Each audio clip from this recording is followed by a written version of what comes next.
right, Shalom. Before I start, we give all praises to Yahweh, Bahasham, Yahushai, Bahasham, Ruach HaKodesh. Double honors to the elders and apostles of Great Millstone. Peace, blessings, and salutations to all the like Akim Wa'akwath, learning and teaching in truth and sincerity. Your brother Malak from GMS Detroit. You know, another video through the Spirit. And we got to tap back to this King and T.I. situation. All right, now I want to feature back on this. You know, this little situation was kind of speaking to my spirit. See, you know, naturally, you know, the progression of life, you know, you're born, you grow up, you find, as a man, you find a woman, you make a family with that woman, you produce offspring. And the hopes is for that offspring to grow up to have have a better life than you did and have a better opportunity to have, you know, a successful life better than yours with all your love and your care. And you put years into them, you put time into them, you know, ideally in an ideal home, right, or ideal situation, right? And just for them to grow up to be a nigga or a demon is an absolute shame. And it is one of the realities of this world, and it is one of the greatest shames that a king can have. Because when we look in the scriptures, we see that this was the plight of the kings, of the era of the kings. The fact that you would have one king, he might be righteous, but the next three kings is pieces of shit, which ultimately, step by step, led to the downfall of the empire of the Israelites, right? Gotta use that term more, the Israelite empire. Okay, Northern Kingdom was completely off the rails. I think they had like 2 good folk, that was about it. But Southern Kingdom had a couple, you know, like shit, 5 out of 20 some, right? But you see that in this case with this live example of T.I. and his son coincidentally named King, which he's not, because he acts like a fucking hood rat nigga peasant. But we're gonna go to the scriptures. You know what, I'm gonna let this video play first, actually. Now this is the full video, because I showed y'all a clip with this recently, but now we got the full clip to see what truly caused the whole altercation. Okay, Salakia, so let's play. Oh shit, come on, man. No, ain't no joking. All right, man. God damn it. Yeah, man, go. I'm trying to start it over, and it keeps going back to the home page. But right here, basically, you have King, T.I., and Tiny. And for those who may not know, you know, T.I. was a rapper back in the day. I believe he's from Atlanta. Y'all help me out. His wife Tiny, you know, she did a couple of them sitcoms, not sitcoms, reality TV shows. So he comes from a rich Negro family, right? And happened to have both his father and mother in the house, which is very rare for a young Israelite male to have both your parents, your mother and your father, and for them to be wealthy. There's not a whole lot of us with that origin, right? So he had that. And you're going to see his interaction between him, his father, and his mother in the words that are being exchanged, which the way that they're talking, you get to really see the root of this. You get to see the root of this problem. All right, it says T.I.'s son gets mad because he gets exposed as being a rich kid. He must have forgot we watched him grow up on TV, and this is true. Got to go. All right, man, go. In the neighborhood, should be that road. Y'all want to go to the band in my neighborhood? Y'all want to go to the band? Do y'all want to go to the band? To make him look better, he's he know not true. Silver spoon, I ain't never ate with that day a day in my life. You did have a silver spoon. The reason you have to run to my grandma's house, because I'm getting in the fight. Like a baby to go to your grandma's house. Every day. You can hold your breath. Every day. I don't want to be in these gates. I want to be outside in the neighborhood. That's why I want to be over there. But they don't understand that. No, I'm going to tell you the reason why you want to be over there. Y'all ready? Because he can suck and pacify over there. He was 12 years old. He was sucking pacify. He was 12 years old. He didn't do that in the house. They're trying to say I was over there trying to suck a passy, but they ain't going to tell you everything. Like they're trying to hide it. Ain't nobody hiding it. He capping. He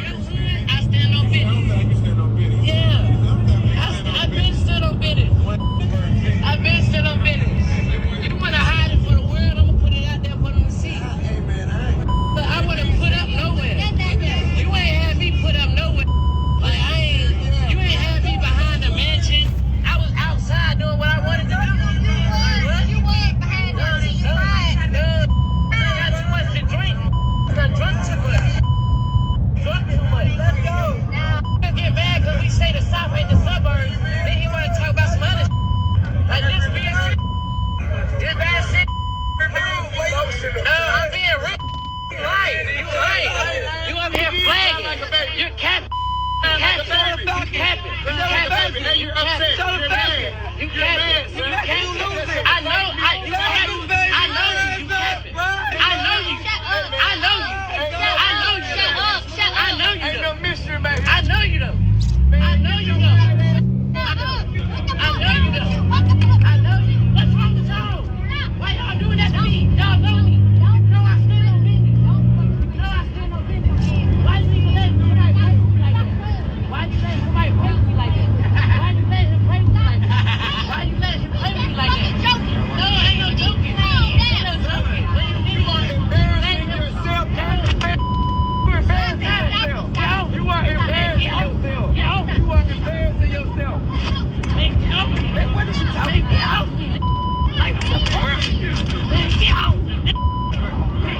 Well, you can't do nothing with me. Ain't shit you can do. All right, so we see that this conversation led to T.I. having to yoke his son up. You know, had to remind him, you know, that he just a little nigga. But you see from this conversation, as ghetto as it was, and you know, you have to be an expert in Negrobonics to be able to understand the conversation. But basically, you see that King there is mad because his parents were exposing the reality that, hey, look, you are the offspring of a wealthy family. You are not a thug in the streets. You are not really out here growing up in poverty. You didn't have roaches crawling across you. You weren't living in an abandoned house. You know, you were running over to your grandma's house trying to play thug in the neighborhood rather than living, you know, in the gated community where it's safe, you know, and you can learn skills that will translate into you being a better man. No, he wants to portray and maintain the thug image. Okay, in which, you know, hey, it's honestly, that's the double-edged sword, or the catch-22, because, you know, his father, T.I., is not like he's famous for being a piano artist. He's famous for being a rapper, for promoting the thug image. So it's not really a shock and a surprise that, you know, his own son got swallowed up in that. And that's the curse that the Lord gave him, you know. So now he got to deal with a nigga's son. But let's take it to the law.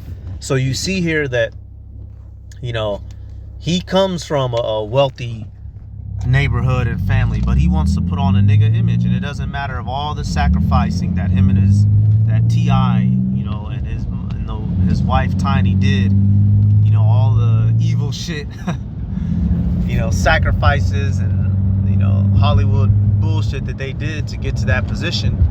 What did it all turn into? They son and still ended up growing up to be a little wannabe thug, the same way that any one of us in poverty's son will grow up to be a wannabe thug. All right, Ecclesiastes 2:17. This is Solomon speaking. It says, "Therefore I hated life, because the work that is wrought under the sun is grievous unto me, for all is vanity and vexation of spirit." Okay, now what in particular was vexing Solomon, King Solomon? Okay, let's take a look. Verse 18. It says, "Yeah, I hated all my labor which I had taken under the sun, because I should leave it unto the man that shall be after me." And this is the plight of a great man and a ruler. You can be as righteous and as mighty and as holy of a man as you want to. For all you know, your son could be a fucking reprobate. And there's plenty of examples of that in history. Look at you have Maximus and Commodus. You know, the Maximus, the black male, the black man, Israelite man, ruler. He was a ruler in Rome, but his son Commodus was an Epicurean, meaning a person who seeks pleasure, while his father Maximus was a Stoic, okay, a man who controls his emotions and has a disciplined life. And you see now the movie Gladiator, they show it a little bit, but it didn't actually, Commodus didn't kill his dad. That didn't actually happen in real life, but it does show you Commodus's mindset and lifestyle, you know, trying to live luxurious, you know, wanting to fuck everything, not taking his position serious. And you see this throughout the history of the kings of Northern and Southern Kingdom, and we're gonna go to that. I'm gonna pull up some verses for that. Okay, and that's all, man. Salakia. You even see that in fucking dogs, man. You'll have a guy, you know, he'll be a top dog breeder, and you have one dog, you know, y'all know that Jake, that real skinny Jake. He breeds in pit bulls. He had that one pit bull called Hulk. Okay, you know, certain dog, you have this one great dog and he has all these puppies and all of them don't never amount to what he was. Okay, hey, look at you got certain fighters. You look at Eubanks, Chris Eubanks Sr. and Chris Eubanks Jr., right? There's rare occasions where the offspring will supersede the former. Rare occasions. And another prime example, King Solomon and King David. Solomon turned after idolatry. King David never did. Okay, they both, you know, King David did his sin, but he never turned to idolatry. That's why Solomon here, you know, in his wisdom, he's like, shit, you know, my offspring after me is gonna fuck up, which is true. That's what happened between his son Rehoboam. His son Rehoboam is the reason why the tribe split. Verse 19, it says, a man who knoweth, and Slakia, Ecclesiastes 2:19, and who knoweth whether he shall be a wise man or a fool, yet shall he have rule over all my labor wherein I have labored, and wherein I have showed myself wise under the sun. This is also vanity. Therefore I went about to cause my heart to despair of all the labor which I took under the sun. For there is a man whose labor is in wisdom, and in knowledge, and in equity. Yet to a man that hath not labored therein shall he leave it for his portion. This also is vanity and a great evil. And it's effed up, y'all. It's effed up. You know, you can have the one, you know, the man, he's, you know, he's all this good, all this righteous, and his offspring are just fucking demons.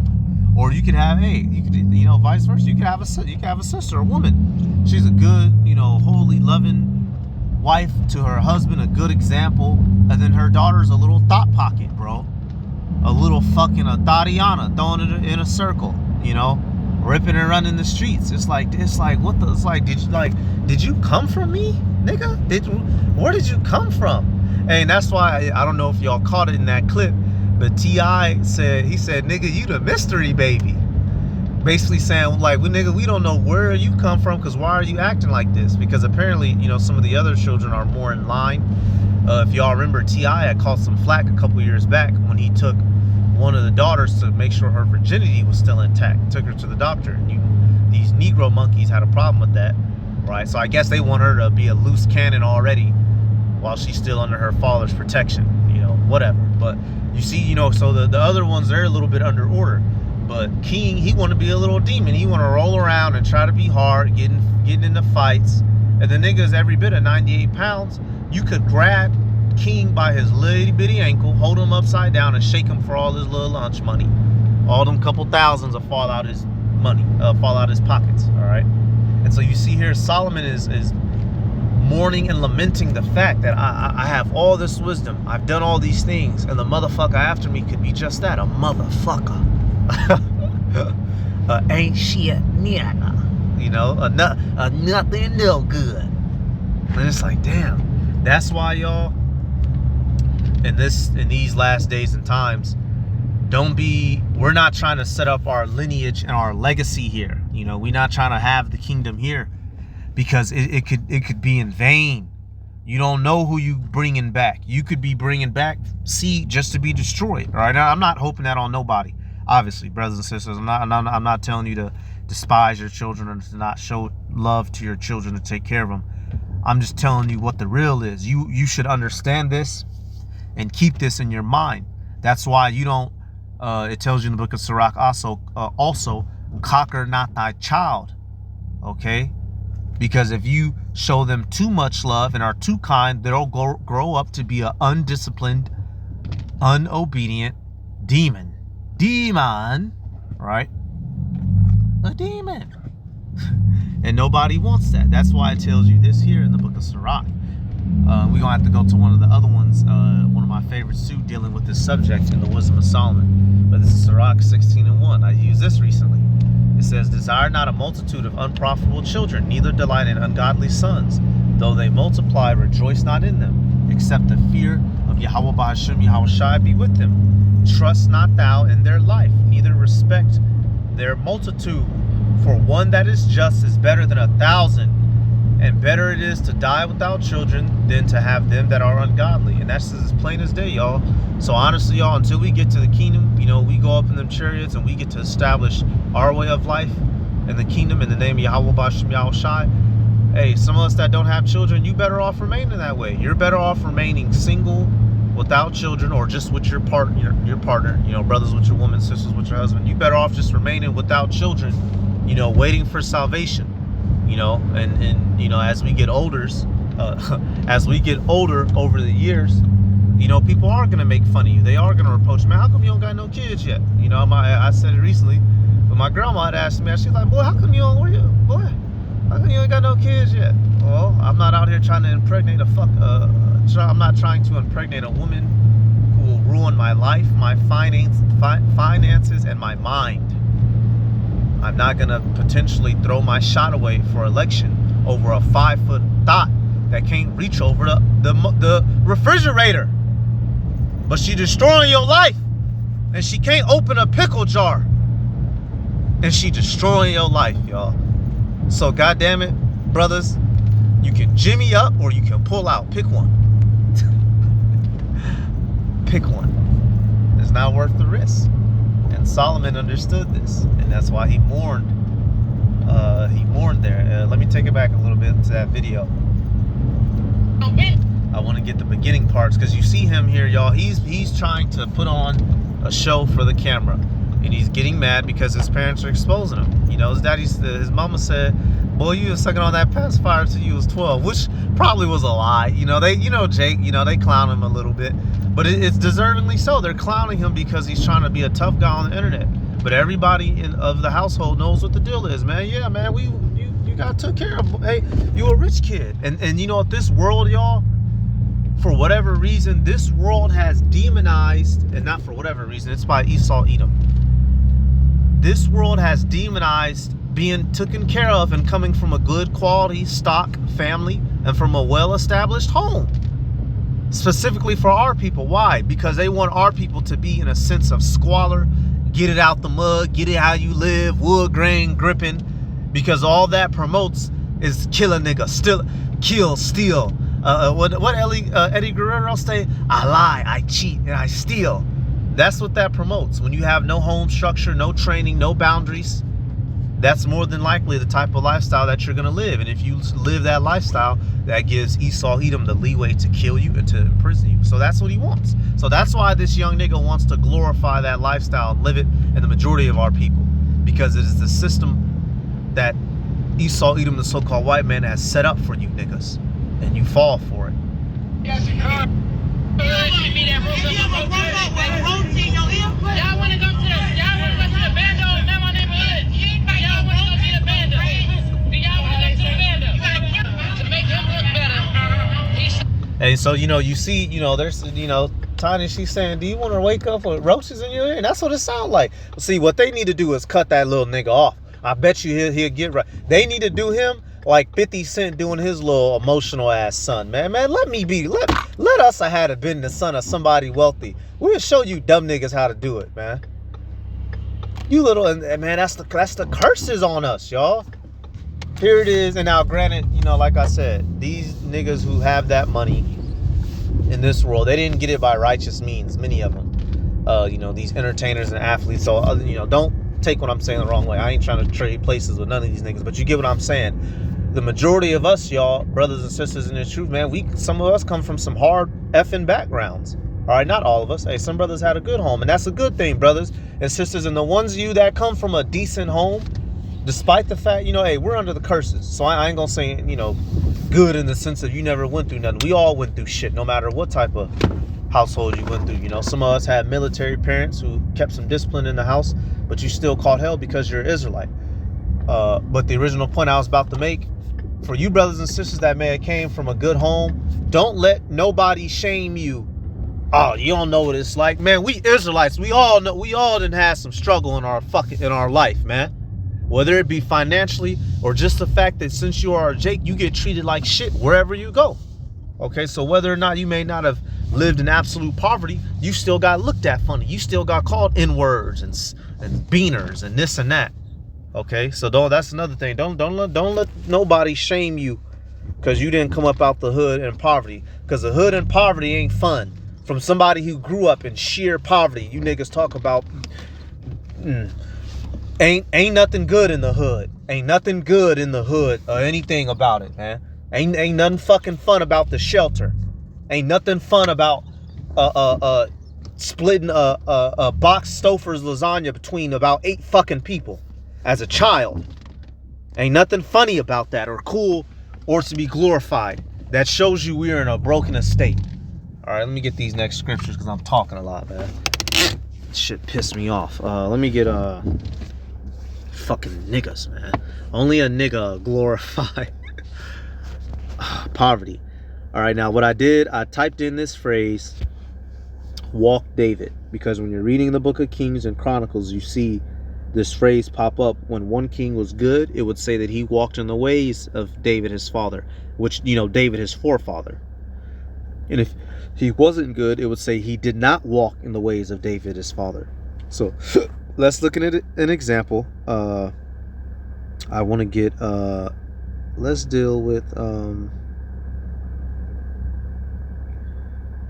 let me deal with First Kings. I want to get the example. Let me see with Solomon. Salakia. Okay, you know what? I'm gonna just go down the list because you have here. This one doesn't. You know what? Yeah, right here. Okay, boom, right here. We'll deal. We know Solomon sinned. He started to worship idols because of the women he was dealing with. So 1 Kings 11:1, it says, "But King Solomon loved many strange women, together with the daughter of Pharaoh, women of the Moabites, Ammonites, Edomites, Zidonians, and Hittites." And I'll say it now because I can already hear the scholars calling out, scoffing from corners, peeping out their head, pissing up against the wall. Solomon's sin was not dealing with heathen women. Solomon's sin was worshiping their gods, plain and simple. So verse 2, it says, "Of the nations concerning which Yahweh Ba'ashem Yahushai said unto the children of Israel, ye shall not go into them, neither shall they come into you, for surely they will turn away your heart after their gods. Solomon clave unto these in love." In love. Verse 3, "And he had 700 wives, princesses, and 300 concubines, and his wives turned away his heart. For it came to pass, when Solomon was old, that his wives turned away his heart after other gods, and his heart was not perfect with Yahweh Ba'ashem Yahushai his power, as was the heart of David his father." So right there, you see Solomon fell into the very own mistake that he was talking about in Ecclesiastes, which goes to show you, y'all, this is ultimately the Heavenly Father's show, man. That's why I said what I said. If you can go without having children, y'all, then don't have no children, because no matter what you do for them, no matter what, they're your children, but they're the spirits that Yahweh Ba'ashem Yahushai sent down. So if Yahushai has deemed one of them a nigga, then you could be you could be dropping a nigga off.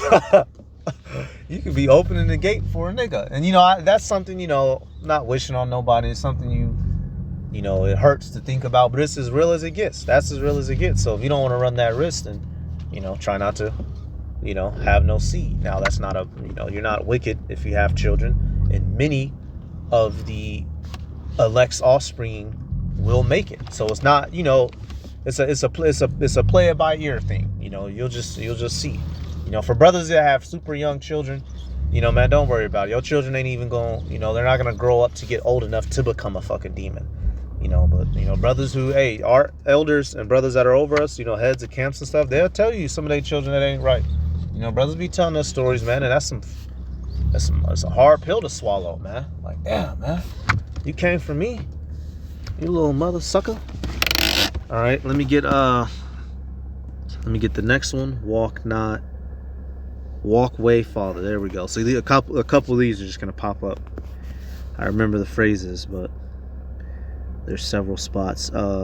Let's go to okay, we'll deal with this first one. 1 Kings 15 and 26. We're just gonna look at random kings, y'all. Random kings of Judah, and some may be of Northern Kingdom. But this is Judah right here. So 1 Kings 15:24, it says, and Asa slept with his fathers and was buried with his fathers in the city of David his father, which David was his forefather. Up the line, not directly, but so just so you don't get confused, is how we used to talk back in the day. It says Jehoshaphat his son reigned in his stead, and Nadab the son of Jeroboam began to reign over Israel the 2nd year of Asa king of Judah, and reigned over Israel 2 years. And he did evil in the sight of the Lord, and walked in the way of his father, and his sin wherewith he made Israel to sin. So you see here, Nadab was a king over northern kingdom, and he walked wickedly. He wasn't moving right. It tells you he was walking in a sinful manner as his father before him. Okay, let's get another example. Now this is going to be dealing with, okay, as we just saw Jehoshaphat, right? We just saw Jehoshaphat get mentioned. So these couple of kings were around each other in the same time. Nadab, Asa, and Jehoshaphat. That's why I told you Asa came about in it said Nadab came about the 2nd year of Asa. So that's one good way to trace, that's actually how they went about tracing, when these folk lived. They went to see, what king rose up around whose time, and that helped them break the years down. Y'all get what I'm saying, man. Shit. 1 Kings 22:42. All right. It says Jehoshaphat was 35 years old when he began to reign, and he reigned 25 years in Jerusalem, and his mother's name was Azubah, the daughter of Shilhi.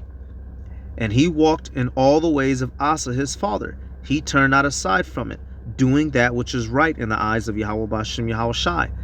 Nevertheless, the high places were not taken away, for the people offered and burnt incense, yet in the high places. So right here we see Jehoshaphat was more so of a decent king.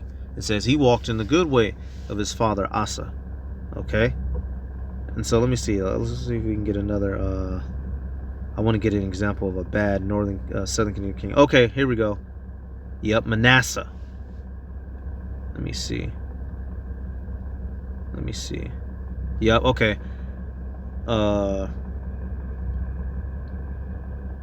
So you have we got Manasseh and Amon. All right, 2 Kings 21:18. It says Manasseh slept with his fathers and was buried in the garden of his own house, in the garden of Uzzah. And Amon his son reigned in his stead. Amon was 22 years old when he began to reign, and he reigned 2 years in Jerusalem. Hey, so that's one thing too. When you reading, y'all, when you see a king had a long time to reign, he may have been a good king. The Lord let him live a little bit. But when you see somebody only has 6 months, a day, a year or two, the Lord said, man, get that wicked nigga off the throne, man. Send get him up out of there. So I already know he was messing up. 2 years, the Lord said, get him up out of there. Get him his shipping papers. Get him back up here in the spiritual realm. All right. Halfway 19, it says, and he reigned 2 years in Jerusalem, and his mother's name was Meshulameth, the daughter of Haruz of Jotbah. And he did that which was evil in the sight of the Lord, as his father Manasseh did. And he walked in all the way that his father walked in, and served the idols that his father served, and worshipped them. So right there you see it. From one good king to a wicked king. A father who put in all his time, all his effort, all his labor, trying to provide the best life he can for his younglings, just for him to grow up to be a mother effing demon. Hey, it reminds me of that scene out of Star Wars, the 3rd episode. When Obi-Wan, he was talking to Anakin, he said, you were supposed to be the chosen one. He said, you were supposed to save the people, not lead them into darkness. He was crying. And then, because, hey, Anakin was off a nut. Hey, y'all, my Star Wars fans, y'all know what I'm talking about. That nigga had, hold up. Hey, I'm sorry, y'all. I had to go pull the picture up.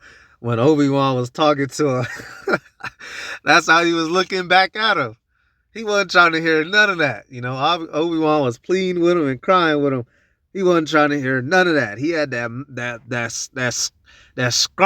skull on his face, man. That dark demonic look you know, that nigga look. You know, had his saber out. He wasn't trying to do no talking, no negotiating. He just choked his pregnant wife out, and he was ready to put his dukes up, and he lost. All right, and taking it back to the clip, dealing with King, man. You know, and at first, you know, T.I. and Tiny, they joking with him, they laughing with him, but Lil Dog got all emotional, hurt, and tried to post up on his pops, and it didn't go too well for him. You know, his pop said, "Nigga, you can't do nothing with me. You can't." He said, "Well, you can't do nothing with me." That's how you know you getting yoked up. When Jake is winning, they get to talking to you because they know you ain't no threat. You know, usually they get to talking as they striking you each hit. You know, what did I tell you? You know, striking you each hit. They saying something, breathing. You know, that's how you know you're losing. But you see, you know, they was trying to crack jokes with him. At a certain point, let me see actually. Put up. You ain't had me put up nowhere. I was drunk too much. Drunk too much. Let's go. And you know, so he calling them drunk, which they probably was drunk a little bit, you know, but he shouldn't have been disrespecting them in the family name. I get mad because we say the South ain't the suburbs. Then he want to talk about some other like this being shit. Just being shit. Hey, I'm sorry, y'all. They say he got a teeth BL. You know, they got BBLs. He got teeth BL. He went and got big fake teeth. He do look crazy. Oh, man. I'm being real. You lying. You lying. You up here flagging. Hey, his dad called it. He said, "You being emotional." And he was.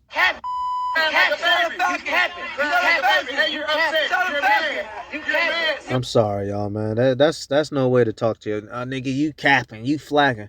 Man, I'll break my son neck. If I had an of-age son talking to me like that, I would pierce my hand through his fucking through his neck cavity and pull his goddamn spine out through that bitch. This shit, man. And man, y'all, we have fallen, y'all. It looked like he got the Playboy tattoo on his neck, blue-green dreads. Look at us, man.